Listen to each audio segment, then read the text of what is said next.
Sang Sabda telah menjadi manusia dan tinggal di antara kita. Para sahabat Sabda Hidup yang terkasih, berjumpa kembali bersama saya, Frater Jimmy, dalam permenungan hari ini. Permenungan kita akan diambil dari Injil Markus bab 6 ayat 34 sampai ayat yang ke-44. Mari kita mempersiapkan hati untuk merenungkan Sabda Tuhan. Dalam nama Bapa dan Putra dan Roh Kudus. Amin. Semoga Tuhan beserta kita sekarang dan selama-lamanya. Inilah Injil suci menurut Markus. Dimuliakanlah Tuhan. Ketika Yesus mendarat, ia melihat sejumlah besar orang banyak, maka tergeraklah hatinya oleh belas kasihan kepada mereka, karena mereka seperti domba yang tidak mempunyai gembala. Lalu mulailah ia mengajarkan banyak hal kepada mereka.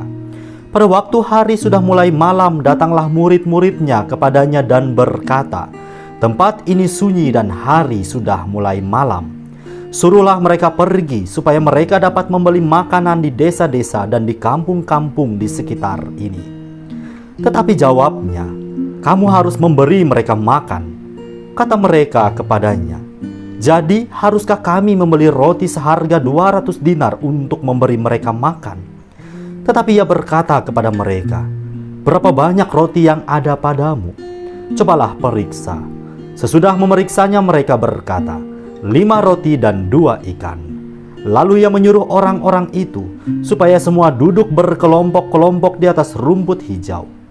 Maka duduklah mereka berkelompok-kelompok, ada yang 100, ada yang 50 orang. Dan setelah ia mengambil 5 roti dan 2 ikan itu, ia menengadah ke langit dan mengucap berkat, lalu memecah-mecahkan roti itu dan memberikannya kepada murid-muridnya, supaya dibagi-bagikan kepada orang-orang itu. Begitu juga kedua ikan itu dibagi-bagikannya kepada semua mereka. Dan mereka semuanya makan sampai kenyang. Kemudian orang mengumpulkan potongan-potongan roti 12 bakul penuh, selain daripada sisa-sisa ikan. Yang ikut makan roti itu ada 5.000 orang laki-laki. Demikianlah sabda Tuhan. Terpujilah Kristus. Para sahabat Sabda Hidup yang terkasih, melalui bacaan Injil hari ini kita mendengar bersama cerita di mana banyak orang antusias dan bersemangat untuk mendengar pengajaran Tuhan Yesus. Ketika berjumpa dengan orang banyak tersebut, Yesus pun akhirnya mengajar mereka bahkan sampai pada hari menjelang malam. Diceritakan lebih lanjut bahwa orang banyak tersebut tidak membawa bekal makanan. Mengetahui akan hal ini, tergeraklah hati Yesus oleh belas kasihan. Para sahabat yang terkasih, inilah salah satu sifat Allah yang kita imani, bahwa Dia adalah Allah yang senantiasa berbelas kasih terhadap umatnya. Yesus pun mengadakan mujizat penggandaan terhadap 5 roti dan 2 ikan, menjadi makanan yang berlimpah ruah dan bisa memberi 5.000 orang laki-laki yang ikut makan roti itu. Bahkan makanan itu masih meninggalkan sisa 12 bakul penuh. Dari cerita ini kita melihat betapa Allah tidak akan membiarkan umatnya terlantar bagaikan kawanan domba tanpa gembala. Allah selalu peduli dan mengusahakan keselamatan setiap umatnya.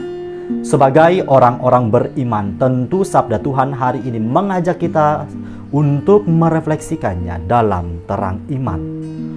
Orang-orang banyak yang begitu antusias dan bersemangat mau mendengarkan pengajaran Tuhan Yesus, mengajarkan kita bahwa sikap yang demikian pun juga harus kita miliki sebagai pengikut-pengikut Kristus yang sejati. Segala kepentingan pribadi dan godaan duniawi haruslah mampu kita atasi. Kita harus menempatkan Tuhan di atas segalanya dan hidup seturut apa yang Ia sabdakan. Dan setelah mendengar sabdanya, sekiranya kita pun berbuah lebat, dan buah ini dapat dinikmati oleh orang-orang yang kita jumpai dalam setiap karya dan pelayanan hidup kita sehari-hari. Perjalanan mengikuti Tuhan Yesus bukanlah perjalanan yang terbilang mudah. Kita akan dihadapkan pada aneka tantangan. Salah satunya ialah tawaran dan godaan duniawi masa kini. Arus perkembangan zaman yang begitu pesat ini menawarkan begitu banyak godaan yang menggiurkan dan menyilaukan mata, yang kalau kita tidak hati-hati dalam memilah dan memilihnya, hal ini dapat membelenggu kita dalam ketidakberdayaan untuk melepaskan diri dari jeratan keasikan tawaran dunia masa kini. Maka dari itu, para sahabat yang terkasih, perlu bagi kita untuk selalu mawas diri, dapat membuat sebuah diskresi yang tepat dengan melihat dorongan dan gerak roh dalam diri kita. Dan hemat saya, semuanya ini bisa kita kerjakan apabila hidup kita sungguh teratur dengan memiliki pola kehidupan rohani yang tertata baik. Ingat, tawaran dari pengaruh si jahat sangat jarang, bahkan mungkin tidak pernah sama sekali, berupa hal-hal yang sulit dan menyakitkan. Mesti datangnya lewat hal-hal yang sepintas menyenangkan dan membuat kita merasa nyaman. Maka menyikapi hal ini, mari kita menempatkan Tuhan Allah dalam segala situasi dan kondisi hidup kita dari hari ke hari. Semoga para sahabat yang terkasih kita dimampukan untuk mewujudkannya dalam terang iman akan Kristus Tuhan. Selamat beraktivitas, salam sehat untuk kita semua. Semoga Allah yang Maha Kuasa memberkati kita, melindungi kita terhadap dosa dan menghantar kita ke hidup yang kekal. Amin. Dalam nama Bapa dan Putra dan Roh Kudus. Amin.